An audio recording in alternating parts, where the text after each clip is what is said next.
Hi students, good evening everybody. In exercise 13.2 limits topic, look at this ninth question, first bit. Solution. Limit x tending to 0 sin 5x upon sin 3x.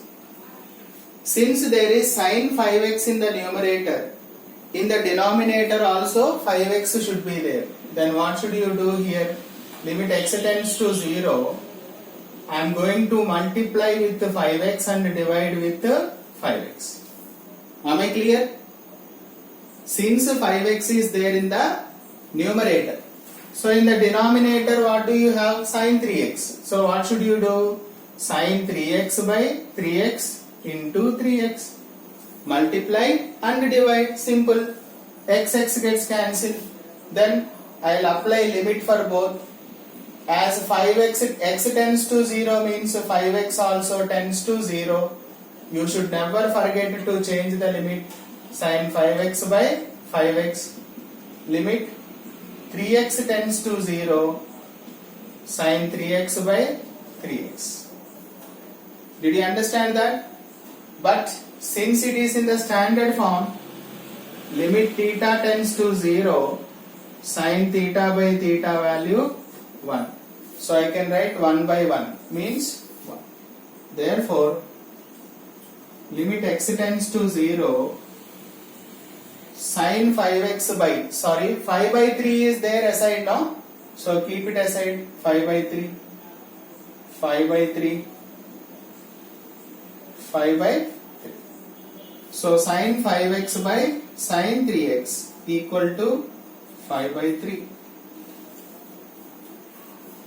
Right?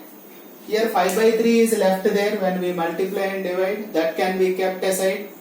Right? 5 by 3 can be kept aside. So you can multiply. So second one we will see.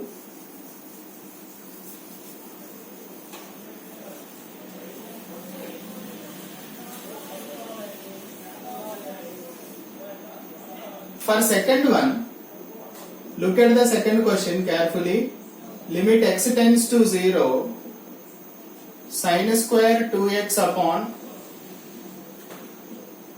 sin square 4x. That can be done like this. Limit x tends to 0.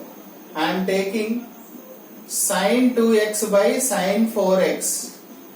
Whole square I will take. Any problem? Since both are having squares, I can keep whole square. Limit x tends to 0.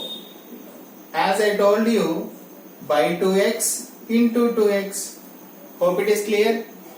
Because 2x is in the numerator, in the denominator also 2x should be there. Here we have 4x. So in the denominator also 4x should be there. What else we have to do? Multiply and divide. That's all. Other than that we can't do anything. X gets cancelled. Here 2 1s, 2 2s also gets cancelled.